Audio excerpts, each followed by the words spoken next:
Hello YouTube and Facebook. We're back once again. I'm Tim with Golf Cart Garage. I work for Golf Cart Garage. I'm also a member of the Gearheads on Demand service where you can schedule a phone call with me or with one of the other technicians and talk about your golf cart related issues. I'll talk more about that in the video. If you're interested in that, click the link in the description. It'll take you to the scheduling page. This is December the 8th. We are going to go over some golf cart questions that we've collected through the last few days, like we always do. Some of them may be repeats. You know, if you watch this episode more than once, you're going to see some of these questions are repeats because a lot of people, they end up asking. You know, when you take so many questions like we do on a daily basis, of course there are going to be people that are asking the same questions. So just bear with me if you've heard some of these answers before. But it does reiterate the fact that it's pretty much the same problems that happen with golf carts over and over and over again. And once you've done it long enough, you tend to notice that they do repeat themselves. It's just I don't know where you live, but I'm in the south, and it's starting to get cold and rainy here. So I hope your weather's good wherever you're at. All right, well, let's get started with the questions here, since the garage is now open. Question number one. Oh, we may talk with some people in the live too. Anybody watching in the live, feel free to comment. Feel free to ask a question. Feel free just to say, "What's up, Tim?" Question number one. I have an EzGo 1999 and it feels like the clutch is slipping. I have checked the splines. Only problem, it is an electric cart. Do you have any suggestions? Okay. It's an electric cart, so there's no clutch. It's direct drive from the motor. There are two places that you can bust the splines. You know, I'm not sure if you're talking about the splines that I'm about to talk about. Now, the most common place is you can bust the splines on the brake hub. The brake hub is splined onto the axle. So you can spin that axle inside that brake hub and it will break those splines, and then it would sound like the clutch is slipping, or you would hear a metal to metal grinding sound when you touch the accelerator pedal.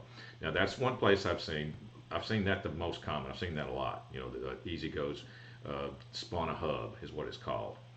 The other place is the motor. When the motor's mounted onto the rear end, the motor coupler is mounted onto an input shaft, and I've seen those splines bust. It's harder to break those splines than it is the brake hub splines, but you can spin those splines too on the motor coupler. And what you have to do, if that's what it is, you got to remove the motor, and you'll see it right away. When you remove the motor, you'll see, and you look at the motor coupler, you'll see if that's the problem or not. And that motor coupler is pressed on. The ones that I have removed, every one of them, the motor coupler is replaceable. It's a replaceable part, but you have to weld a nut on top of it. You know, you get a welder and just tack a nut on top of it. Just put a few tacks on it to hold it there, and then you run a bolt through the nut and it pulls the coupler off. And then the other one, you can either press it back on or you can tap it back on. It's not very difficult if you do it right, but that's the only way to get that motor coupler off, is to weld a nut on there. The only way I know of is to weld a nut on it and then run a bolt down into it, and it pulls it off. So check your brake hub first, and then after that, if those are fine and you still hear something turning, most likely it's the motor coupler. Number two.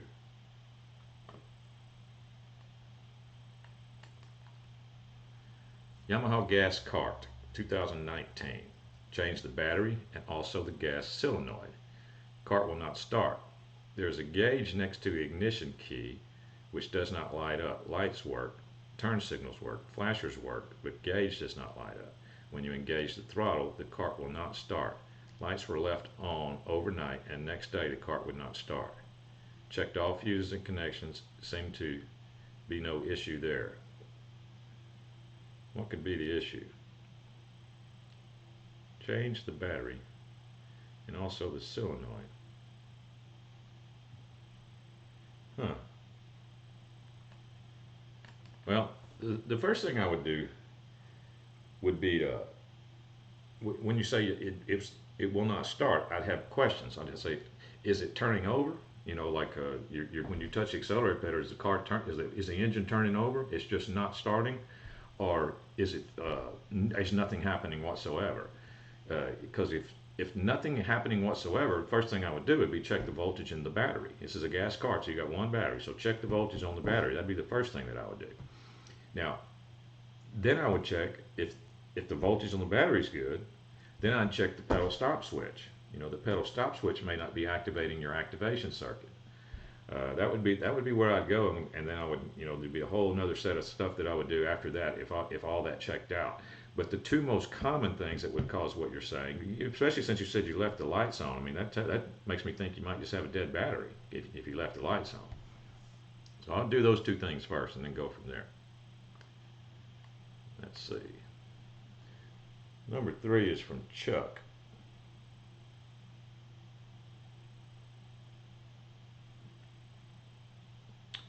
Let's see, I have a golf cart gas. I was driving it and shut off as if I turned the switch off.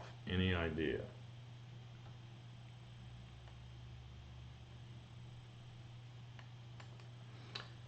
Well, it looked like from the number that you may have a club car, from the number that you had posted in there. So I would want to know if this is a temperature related thing. Is it shutting off because of something getting hot? You know, and if that's the case, we could be talking about an RPM limiter on your club car. If it's not, then I would be checking heat at the controller to see if the controller is getting hot and going into thermal shutdown. If it's not that, then I'd be checking for a battery dropping out, because if one battery drops out, just drops out completely, your cart's just going to shut down like you turned the switch off, just like you said. So I would eliminate those 3 things. That would be the 3 obvious things that I would have to eliminate first. All right. Let me check on YouTube. We got Anthony Moore. What's up, Anthony Moore? Good afternoon, Tim. Thanks for all your help. Well, you're welcome. You're welcome. I'm glad to be here. Let's see.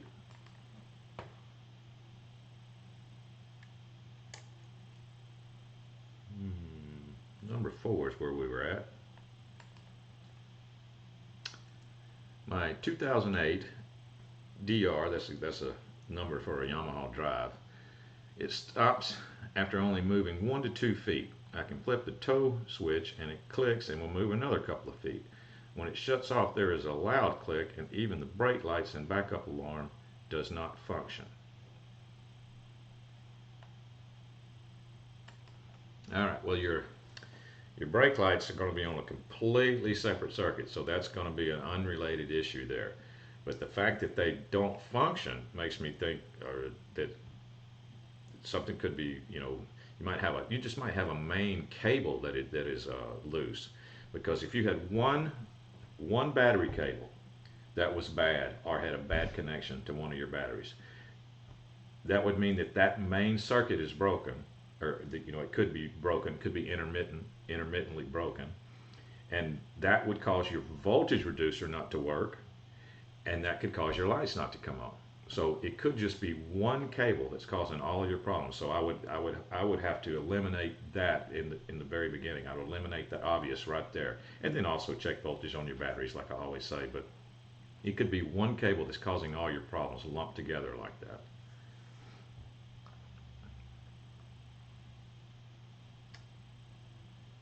All right, number 5. 2014 EzGo RXV was driving fine, then started slowing down and now hardly moves. Lead acid batteries seem to be fine. 1 below 12 volts. Solenoid clicks and can move cart slowly backwards or forward, then dies. Need to push it into the garage. Well, it sounds like to me that you described exactly the symptom of a battery dropping out. I mean, you even told me that there is one battery that's below 12 volts.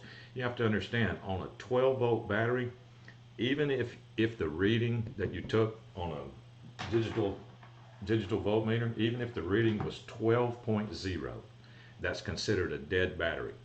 There's a big difference between 12.0 and 12.37 or something like that. That's a huge difference. That's the difference between a dead battery and a fully charged or a good at resting voltage battery.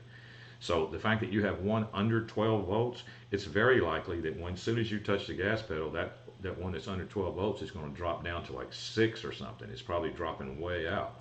So you're describing that scenario to a T with your description there. So it's most likely that's your problem. And depending on how old your batteries are, you can make a choice. Do I just replace that one battery, or is it time for me to, if your batteries are 5 years old or 4 years old, you may as well just replace them all.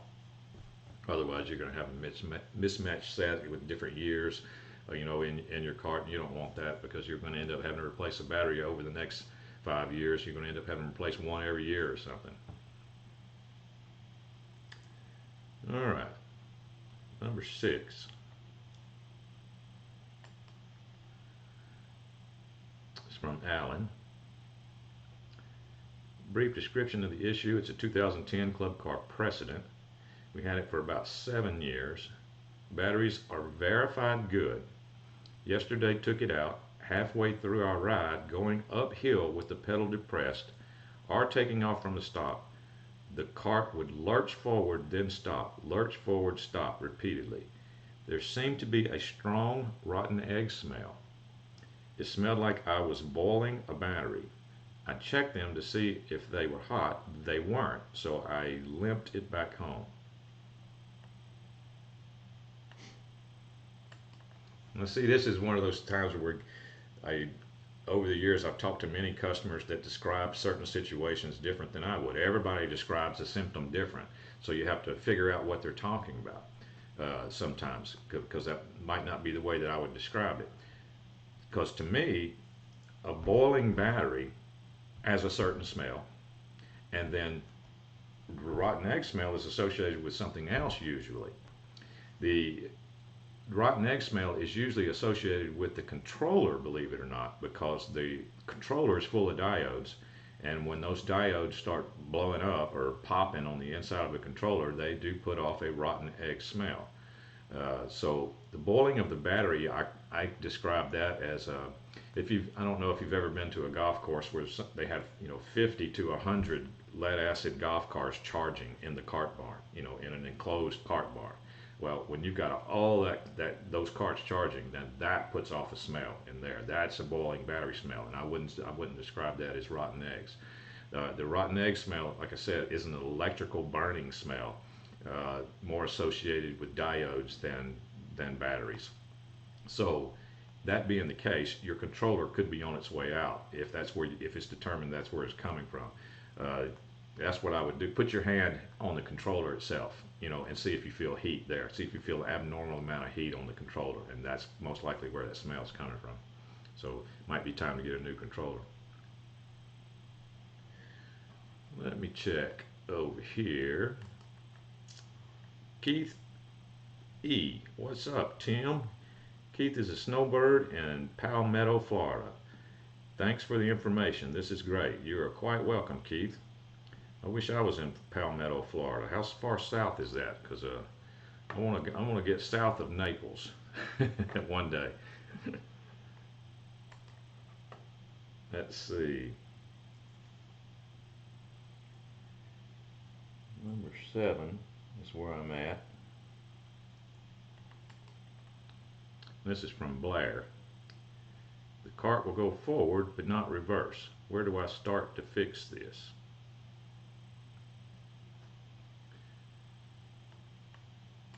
Well, Blair, it depends on which cart you have and which electrical system. Like, I'd have questions, does your cart have a run tow switch? That would be the first question I would have, and I'll tell you why I would ask that question. Because if it does have a run tow switch, that means your controller is involved with the direction switching, of the forward and reverse. Your controller is involved in that. It switches the polarity to the motor electrically to change, to go from forward to reverse. If your car does not have a tow run switch, that means you have a mechanical forward and reverse lever. And that's where I would be looking, because you could have all kinds of things going on there. You got micro switches on there, you got copper contacts, you got all kinds of things that can go wrong in there that would cause one direction to work and the other direction not. Okay, Keith says Palmetto is south of Tampa and north of Sarasota. All right, cool. That might be far enough. That's not quite as far south as Naples, I don't think, is it? But anyway, my wife and I are, one day, I might be walking on the beach in Florida. I don't know. It'd be nice. Let's see. Number 8. My son's 48-volt club car won't charge. I figured it was his charger. I borrowed a charger from a friend and plugged it in, and it won't work either. What should I do next? Well, Steve, here's where we get into that. You did the legwork. You did exactly what you should have done. You tried to charge, use that charger on another cart, or you used another charger on your cart just to verify, and still didn't work. So the most common reason that the charger wouldn't charge the cart is that the battery voltage in the battery pack is too low. I don't know the exact number that it needs to be. You need to take a reading on the 48-volt battery pack. It should be around, if it was a decent 48-volt battery pack, it's going to be anywhere between 48 and 51 volts just sitting there. If it's too low, it's probably going to read like 31 or something like that. Would probably be too low. So you're going to have a plan to charge up those batteries to a certain point individually in order for your charger to come on. That's most likely what it is. Now, if your voltage is not too low, if your voltage is plenty high, then you could have an OBC issue. You could have an onboard computer issue. What did you tell me what year it was? No, you didn't tell me what year. Well, anyway, if it's 2014 or older, you could have an onboard computer issue. But check for low voltage in the batteries first.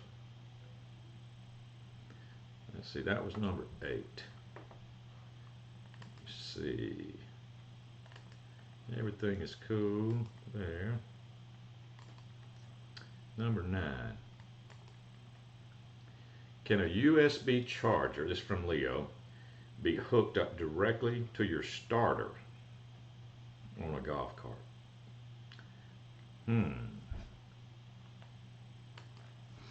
I'm trying to think. I don't know why you would want to do that. When would you want to hook it to the starter that'd be a gas golf cart? The USB charger is most likely a 12-volt accessory, so just hook it straight to your battery.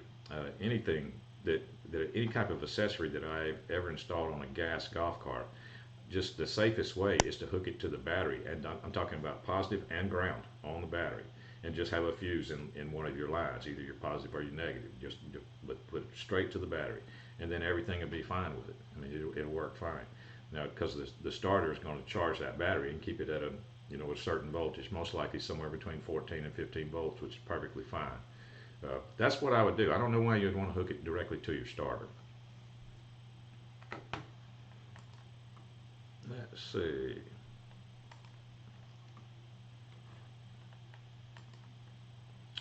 We're still good there.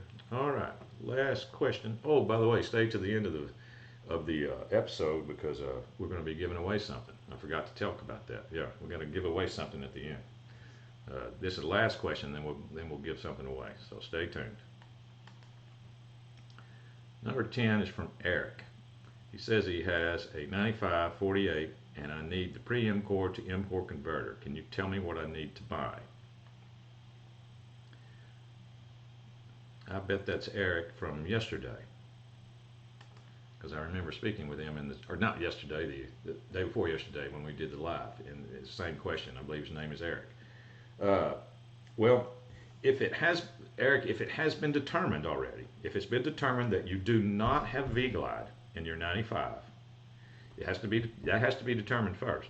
If you do not have V-Glide in a 95, that means you have the old style one that's up under the cart, and it's a small thing, about the size of a flip phone.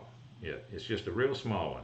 Up under there's a black, they called it like multi-step potentiometer or something. They only used it for about a year and a half, but it could have gone back to 95. I mainly have seen them in 96 and 97, but I'm not saying that it couldn't have been in 95 also, like the last part of 95 or something. So if it's been determined that you do not have V-Glide, and you have that, what I'm talking about, this under the cart, V-Glide is under the seat, but the other type is up under the cart, mounted to the side of a rail in a 95. Then you need part number 8560. But the last time I checked 8560, which was just about 30 minutes ago before I went on the air, that part is out of stock. But that is one of the parts that we carry.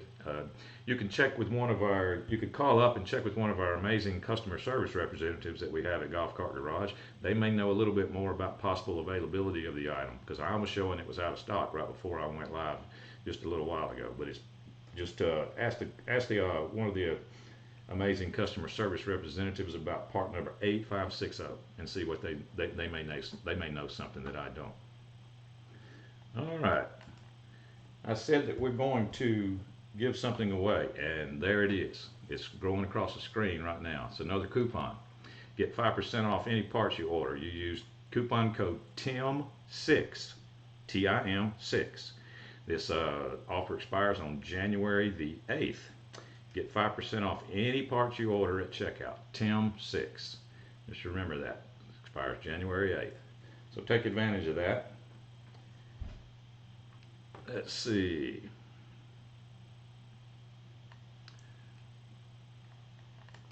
Let's see. Eric. Oh, okay, so that is you, Eric. All right, that is you that asked that question.